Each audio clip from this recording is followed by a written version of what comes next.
Damos la bienvenida al siguiente ponente.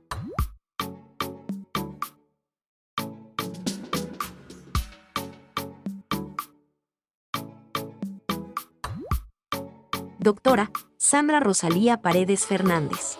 Con el tema PET-CT en Sistema Nervioso Central, lo que el radiólogo debe saber.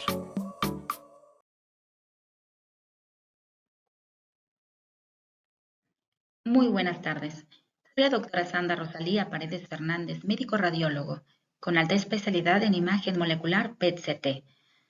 Es un honor para mí estar acompañándolos en el 9º Congreso de Imagenología 2023. En especial, un agradecimiento al doctor Osorio por su invitación. En esta ocasión vamos a hablar sobre el PET-CT en sistema nervioso central, lo que el radiólogo debe saber. El PET-CT es una técnica diagnóstica no invasiva. Nos permite tomar imágenes anatómicas y funcionales. Las imágenes cerebrales han sido la piedra angular del PET desde la aparición. Es útil en la evaluación de pacientes en etapas tempranas de demencia, en donde la anomalía funcional no se ha traducido en una anomalía estructural por los métodos convencionales de imagen. Gracias a la evaluación funcional, podemos evaluar ciertos procesos directos e indirectos, como es el caso del flujo sanguíneo, la tasa metabólica de la glucosa, los neurotransmisores, la actividad enzimática y de unión al receptor, así como al oxígeno. Hay una amplia gama de radiofármacos utilizados en enfermedades del sistema nervioso central, los cuales nos van a facilitar la caracterización de la biología tumoral mediante la evaluación de diferentes acontecimientos moleculares, procesos fisiopatológicos y vías metabólicas, las cuales van a ser a través de radiofármacos específicos, como es el caso del 18-fluor-FDG, el cual nos va a ayudar a evaluar el metabolismo de la glucosa en diferentes procesos. También tenemos otros radiofármacos que evalúan el metabolismo de aminoácidos, como es el 18-fluordopa, carbono 11-metionina y el 18-fluortirosina. Otros radiofármacos son más selectivos, uniéndose a las placas de amiloide para evaluar la enfermedad de Alzheimer de una manera más selectiva y dirigida, como es el carbono 11-PIB, el 18-fluorfluorbetabén, el 18-fluorfluorbetapir y el 18-fluorflutemetamol. Las indicaciones clínicas. Dentro de las indicaciones clínicas tenemos las enfermedades cognitivas y demencias para evaluar el diagnóstico temprano de la enfermedad del Alzheimer en comparación del deterioro cognitivo leve, el cual es una etapa temprana de la enfermedad del Alzheimer. Podemos evaluar la demencia de cuerpos de Lewy, la degeneración lobular frontotemporal y el diagnóstico diferencial de cada una de estas demencias entre sí. El diagnóstico diferencial entre el deterioro cognitivo de enfermedades degenerativas de origen no degenerativo, como son traumatismos cráneoencefálicos, hidrocefalia de presión normal idiopática, como la depresión. Dentro de las alteraciones del movimiento vamos a encontrar la diferenciación entre la enfermedad de Parkinson y los diferentes síndromes parkinsonianos atípicos, como son la atrofia multisistémica, una parálisis supranuclear progresiva, síndromes córtico-basal y la demencia de cuerpos de Lewy. También podemos observar el diagnóstico diferencial dentro de los síndromes parkinsonianos asociados a una demencia. La otra indicación es la epilepsia. Aquí en este rubro nos va a ayudar mucho el estudio de PET-CT para evaluar la situación prequirúrgica del paciente. Los pacientes que son farmacoresistentes de manera focal en adultos y niños que nos van a ayudar a identificar esa zona epileptógena interictal. También nos va a ayudar en la sospecha de displasia cortical focal en niños en donde la resonancia magnética no logra evidenciarnos esa lesión. También nos ayuda a valorar la eficacia terapéutica de los antiepilépticos. También el valor pronóstico para el resultado postquirúrgico. La otra indicación es el diagnóstico de tumores. Con estos radiofármacos podemos evaluar de una manera indirecta qué grado tumoral tienen los tumores, el pronóstico sobre la supervivencia en caso de recurrencia, la distinción de necrosis versus tumor residual o recurrente, la distinción del glioma del linfoma y cómo distinguir lesiones no malignas en VIH como el toxoplasma. En las otras indicaciones inflamatorias e infecciosas se encuentra la encefalitis, cuando son de origen autoinmune, diferenciarlas de infecciosa, posinfecciosa y los diagnósticos diferenciales de encefalopatías inflamatorias como neurolupus. Para que tengamos unas imágenes adecuadas y dignas de ser interpretadas, estas deben de tener el paciente una adecuada preparación, el cual va a constar de un ayuno de 4 a 6 horas. Dependiendo del radiofármaco que sea elegido de acuerdo al tipo de enfermedad o patología a estudiar, en caso de FDG, el paciente debe de tener una glucosa menor de 160 miligramos por decilitro. De lo contrario, va a observar una captación del FDG en toda la corteza parieto-occipital posterior. Y este patrón es observado en una enfermedad del Alzheimer, lo cual puede caer en un sesgo diagnóstico. Una muy buena historia clínica.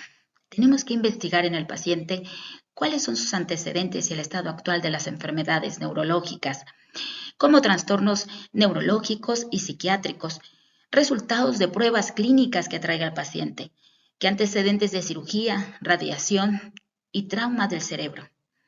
También, qué medicamentos está tomando o qué ha tomado, como sedantes, psicotrópicos, anticonvulsivos, corticosteroides. En estos últimos, en caso de administración de FDG, por efectos sobre la tasa metabólica del consumo de la glucosa, se va a ver alterada, observando falsos negativos en enfermedades tanto inflamatorias como autoinmunes. Es muy importante indagar si hay abuso de drogas. En caso de que el paciente tenga abstinencia o presente abstinencia temprana de metanfetaminas, se ha observado un hipometabolismo córtico subcortical, el cual también son características de demencia y podemos tener un error diagnóstico. Sabemos que las características del paciente con alteraciones en el movimiento va a ser un poco más complejo para que el paciente se mantenga quieto. Por eso hay que tomar todas las condiciones para que esto salga de la mejor manera, logrando que el paciente se mantenga quieto de 15 a 1 hora, que es lo que tarda desde la inyección, biodistribución y la adquisición de las imágenes.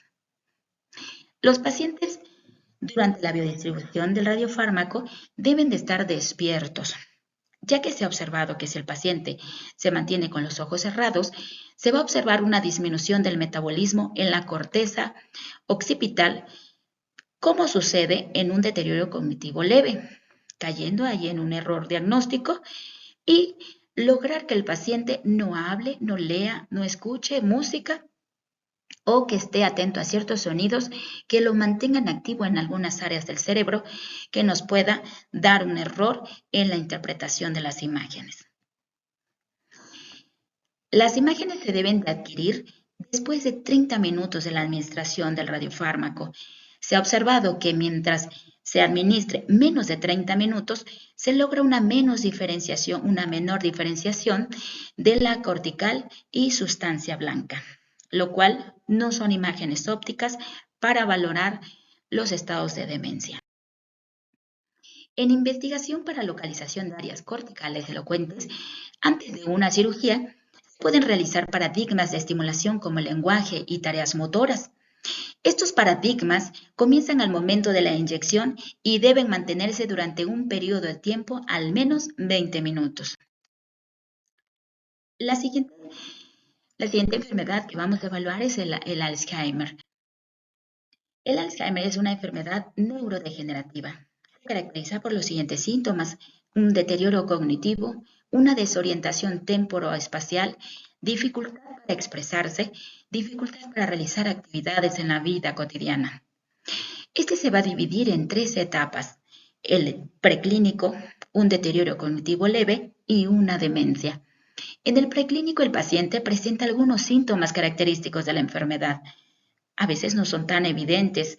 En el deterioro cognitivo leve, el paciente presenta ya un deterioro cognitivo leve junto con amnesia. Y en la demencia se complementa, se progresa hasta que el paciente ya es independiente, ya no es independiente.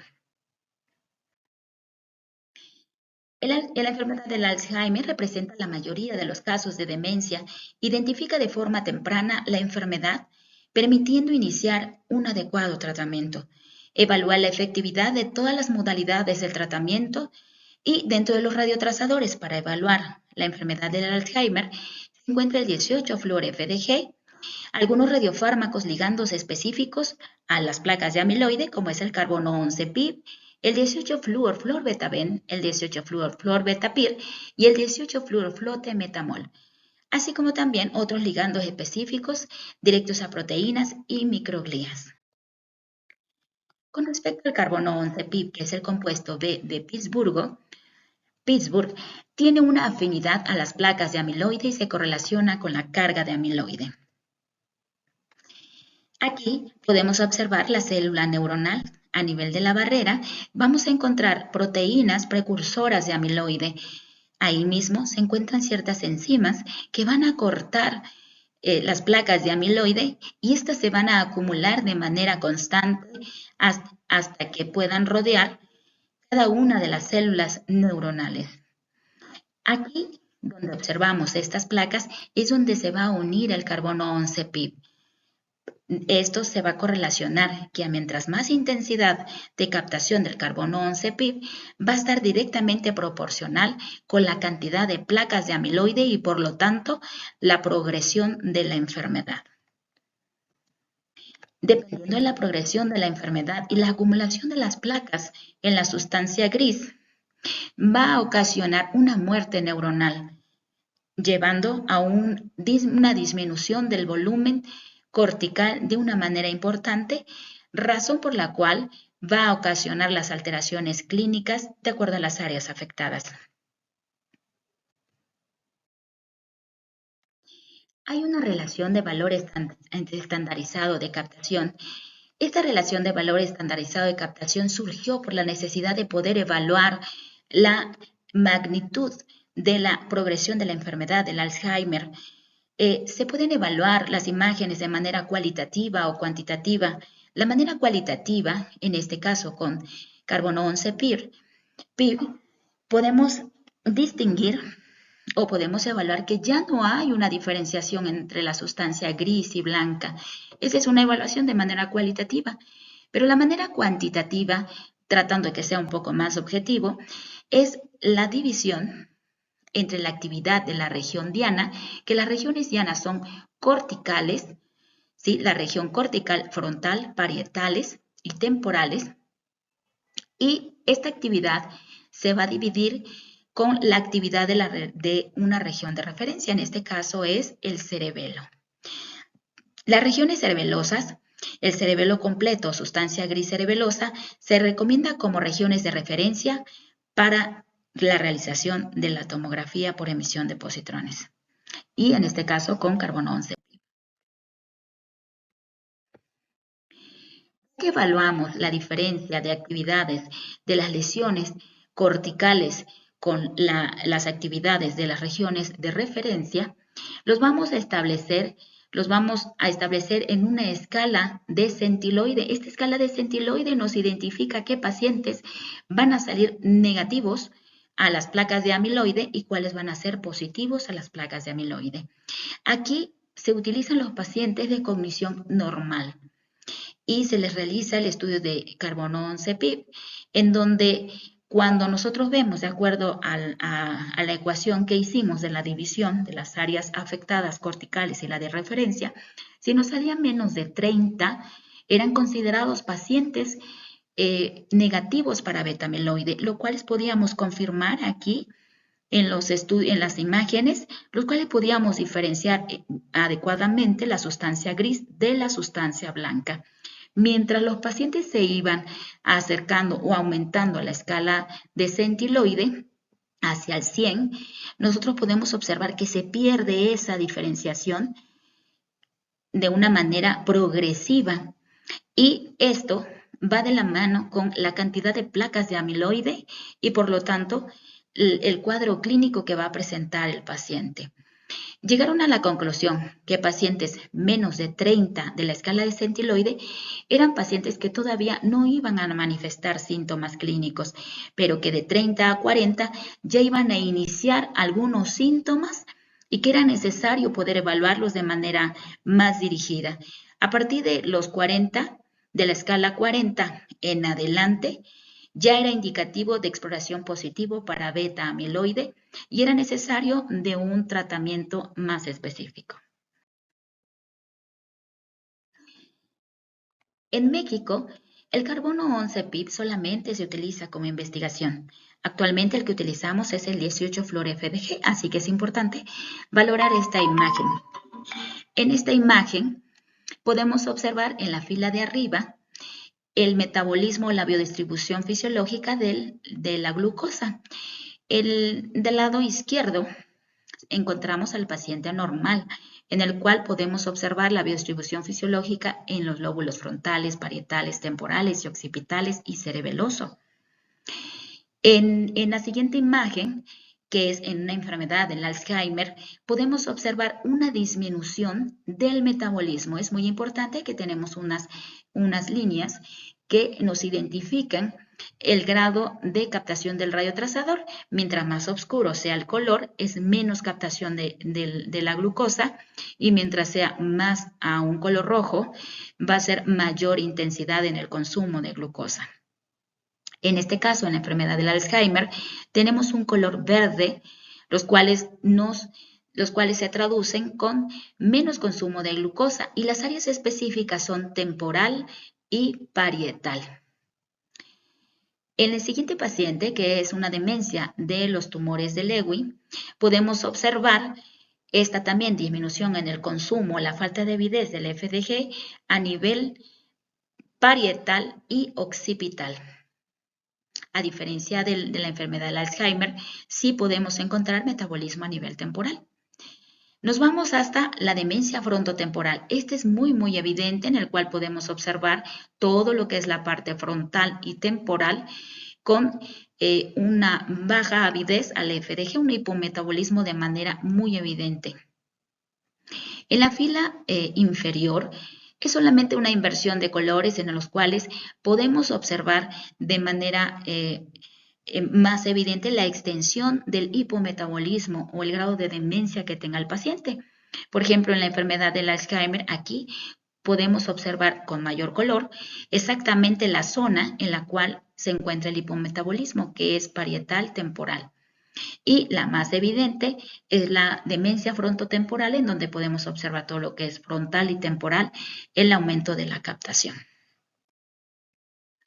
La siguiente enfermedad es la de Parkinson. La enfermedad de Parkinson es una enfermedad crónica neurodegenerativa.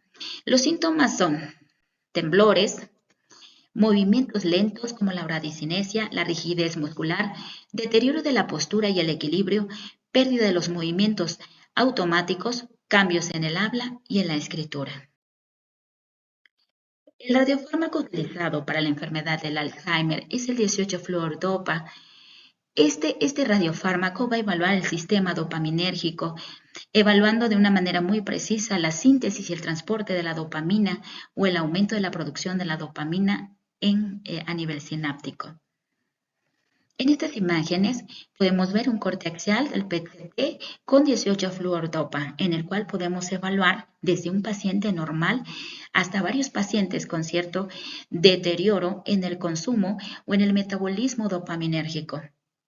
En el paciente normal podemos observar los caudados y los núcleos lenticulares con simétricos, adecuada intensidad, de forma bilateral, en forma de coma. El resto del parénquima es normal que sea un fondo muy bajo en comparación del consumo o el metabolismo dopaminérgico a nivel de estos núcleos. A partir del B al E, como vamos observando, se va observando una disminución tanto en la extensión como en la intensidad de la captación del radiotrazador.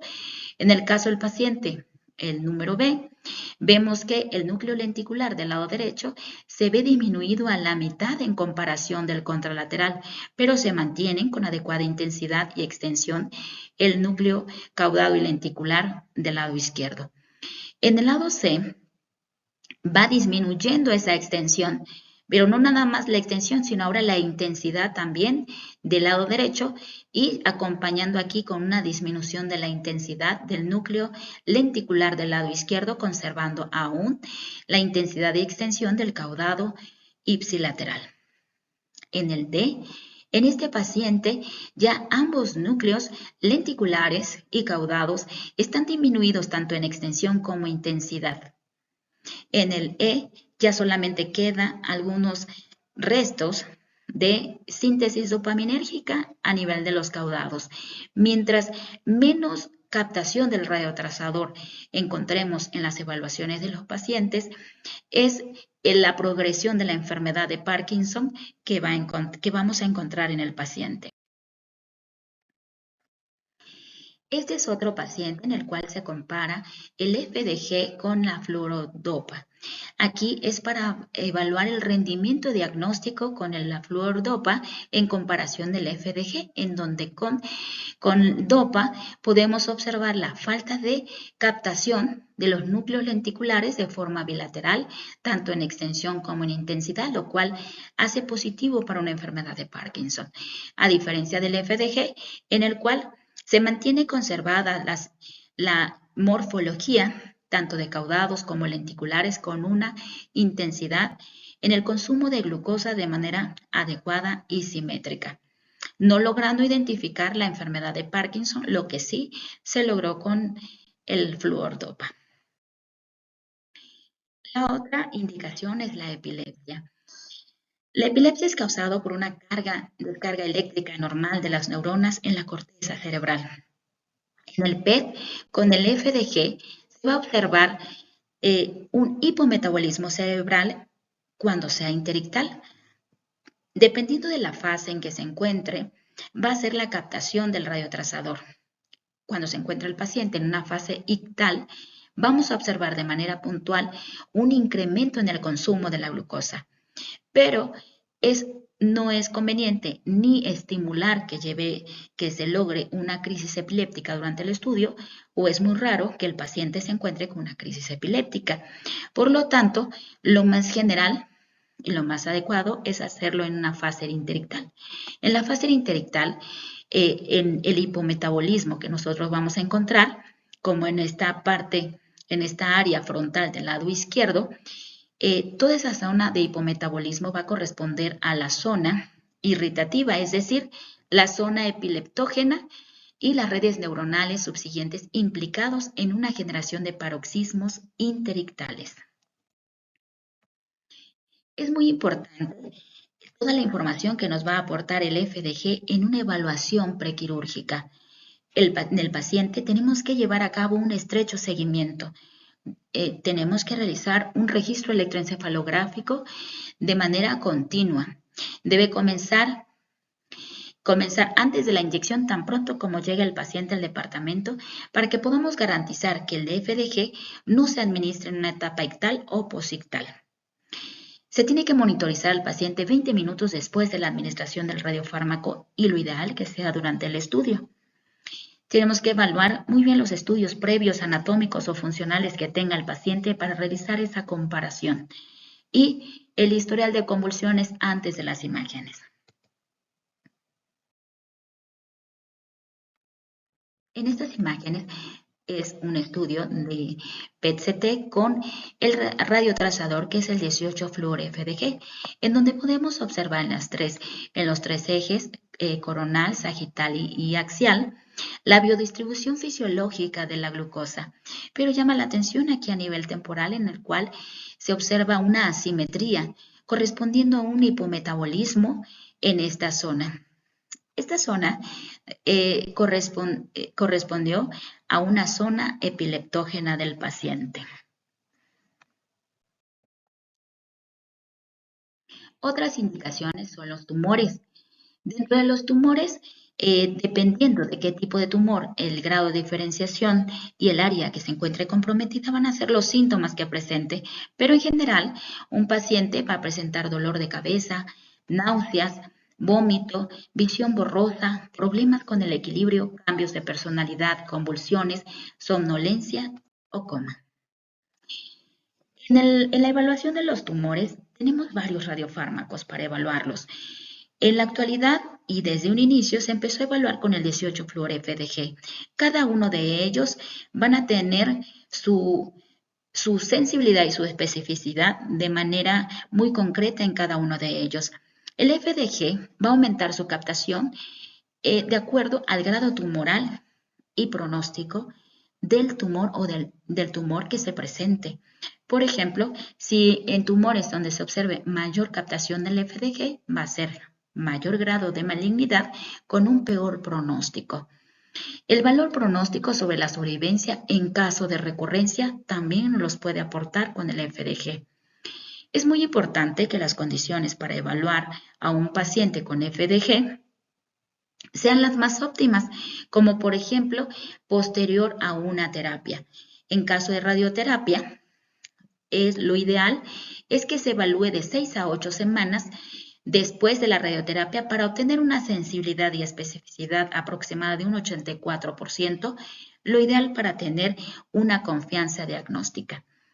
Las lesiones del linfoma primario del sistema nervioso central, estos van a ser muy ávidos al FDG, tal vez muy similares a un glioblastoma multiforme de alto grado de malignidad, obviamente, grado 4, pero la diferencia va a ser la característica de la captación, que en un linfoma va a ser homogénea y en un glioblastoma va a ser de características heterogéneas. En este paciente, es un paciente que posee una lesión primaria, es evaluado con el 18-fluor-FDG. Aquí se observa una heterogeneidad en la resonancia magnética en el tronco cerebeloso, en el cual se correlaciona con la imagen con el FDG, observando un incremento en la captación del radiotrazador.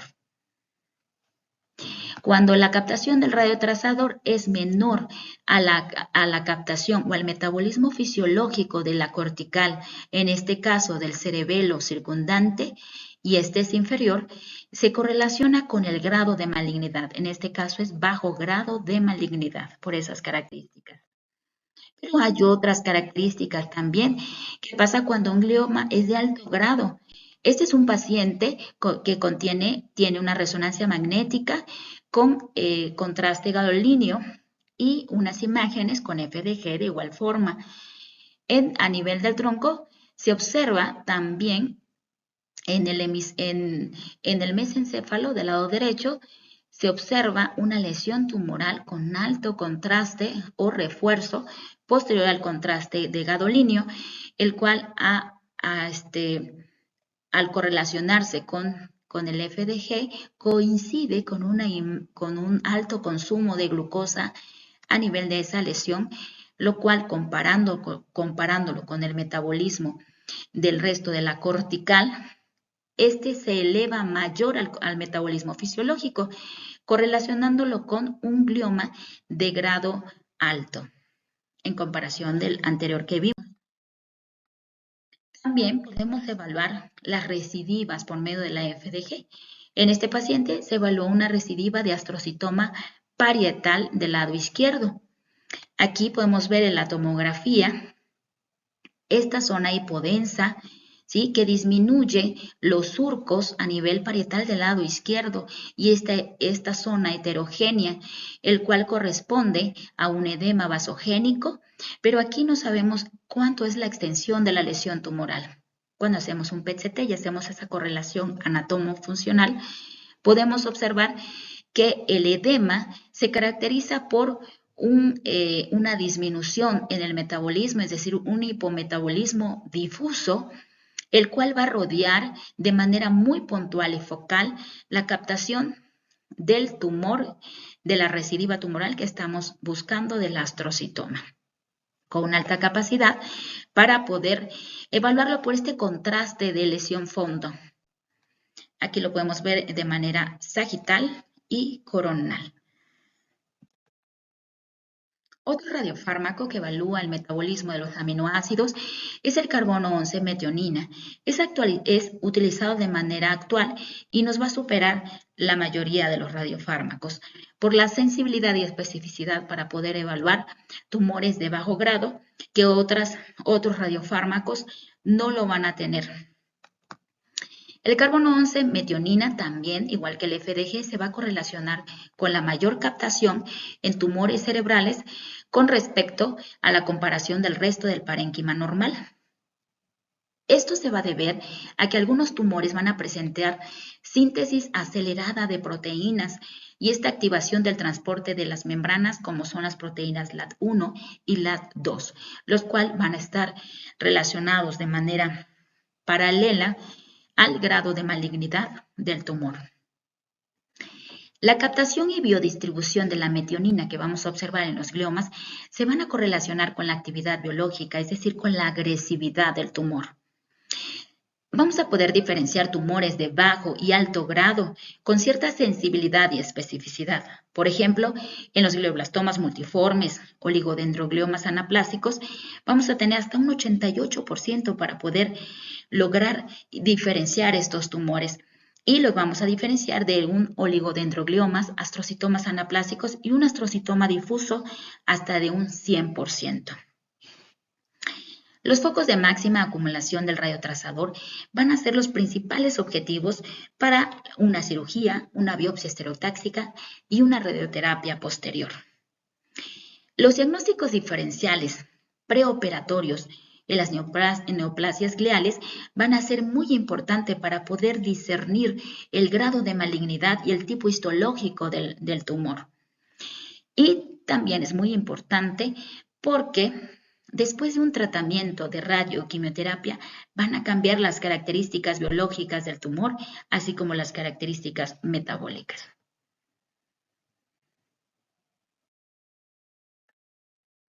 El oligodendroglioma y el astrocitoma difuso se van a poder distinguir entre un 83% de sensibilidad con una especificidad más alta de un 92%.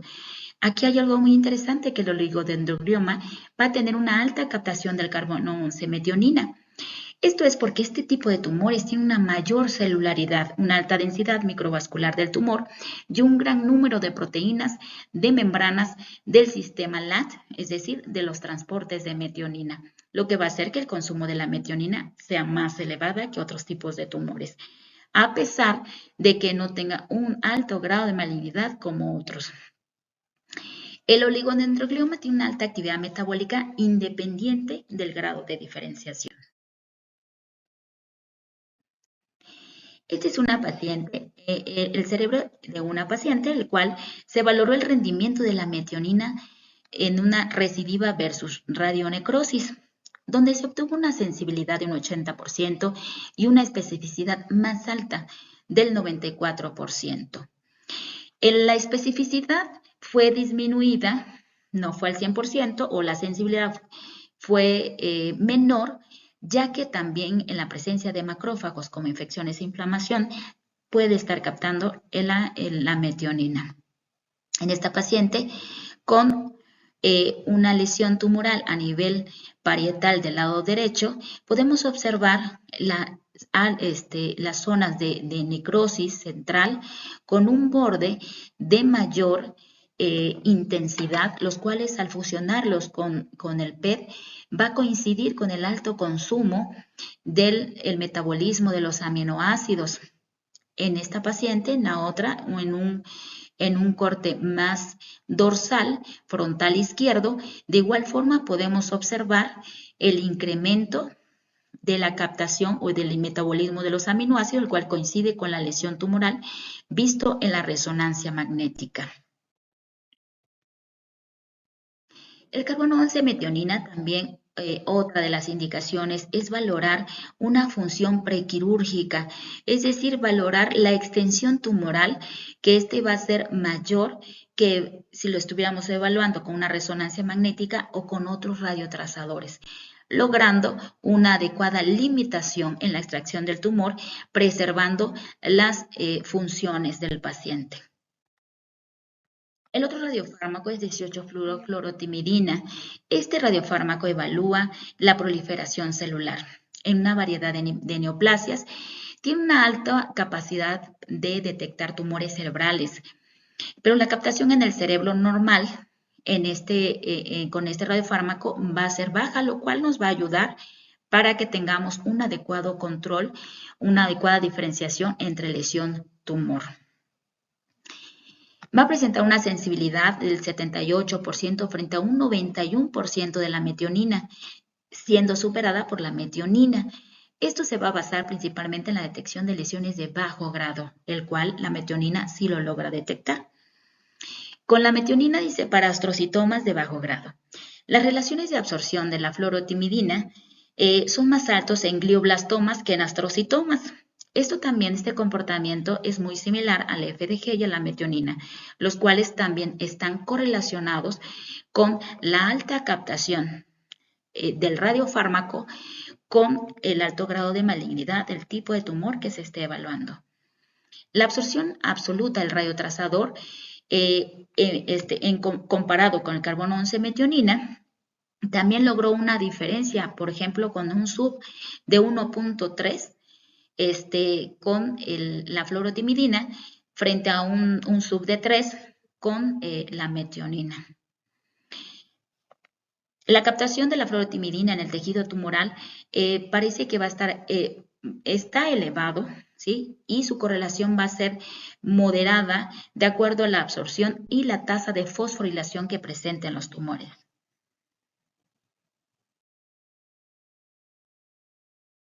En esta imagen podemos ver las lesiones primarias evaluadas con 18-fluorotimidina. Aquí observamos la comparación de fluorotimidina con el FDG. Podemos ver la biodistribución importante entre la fluorotimidina y el FDG, mientras el FDG se biodistribuye tanto a nivel cortical y en los núcleos basales, respetando lo que es el sistema ventricular y la sustancia blanca, disminuyendo ese contraste lesión tumoral y complicando esa diferencia de detección de lesiones tumorales que estén correlacionados al mismo nivel del consumo de la glucosa fisiológica del cerebro. Con el FLT tenemos un campo con menor captación, por lo cual todo aquello que capte vamos a tener una alta sensibilidad para poder detectar que es una lesión tumoral. En este caso podemos ver un aumento en la proliferación celular, que es un hipermetabolismo en esta zona, lo cual lo correlacionamos con la resonancia magnética y está en el putamen del lado derecho. En el FDG es muy leve la diferencia de la captación del putamen del lado derecho en comparación del contralateral, y esto posiblemente sea nada más por el efecto del edema vasogénico del tumor. Pero estamos viendo nada más las características indirectas del tumor, no al tumor como tal, lo que con el FLT sí podemos observar al tumor. Lo mismo aquí, en la fila inferior del lado izquierdo, podemos observar en el FLT una captación muy focalizada a nivel occipital del lado derecho, el cual con el FDG vemos nada más vemos el edema que se correlaciona o se relaciona o se asocia con un hipometabolismo, una asimetría en el hipometabolismo del lado derecho en comparación del izquierdo. Cuando vemos la resonancia magnética, vemos esta lesión tumoral con una alto refuerzo de posterior al gadolíneo y que está en contacto con el ventrículo lateral del lado derecho.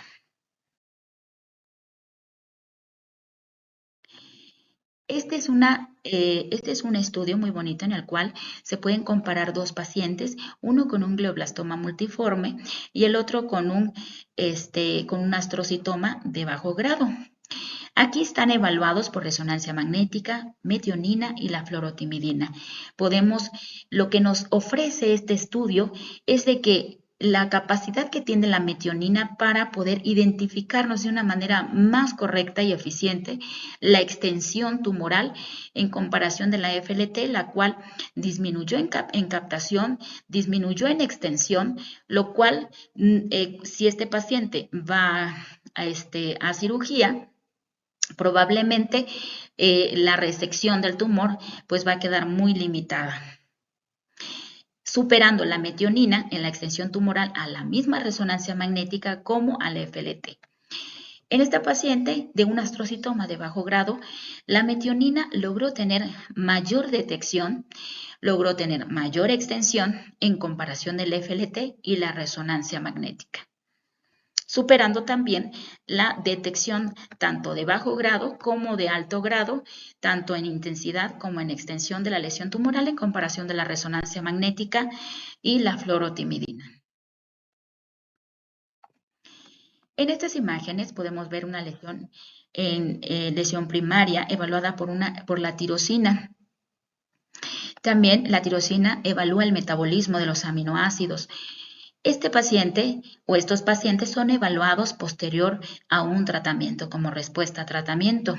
Aquí, en donde vemos a nivel parietal del lado derecho, vemos esta lesión tumoral, el cual se correlaciona, bueno, el diagnóstico es un glioblastoma multiforme en los dos pacientes, el cual se visualiza un refuerzo intenso con el gadolíneo. Con la tirosina podemos observar que a diferencia de la timidina tiene mayor captación en el fondo, pero aún así tiene una adecuada diferencia en la interfaz de lesión-fondo, logrando un adecuado diagnóstico más puntual. Vemos aquí la captación del radiotrazador, el cual se correlaciona con la lesión tumoral que es evaluada en la resonancia magnética posterior al tratamiento. En la fila inferior, también glioblastoma multiforme, el cual es de mayor tamaño, tiene un edema importante, el cual desplaza el sistema ventricular, lo oblitera y lo desplaza. Y cuando se realiza la tirosina, podemos observar que exactamente donde hay el refuerzo con el gadolíneo se correlaciona con el incremento en la captación del radiotrazador de la timidina. Esto sugerente de un incremento en el metabolismo de los aminoácidos, por lo tanto es el tumor residual posterior al tratamiento. Bueno, pues eso es todo. Espero le haya sido de su agrado y haya habido mucho aprendizaje. Les agradezco mucho por su atención. Muchas gracias.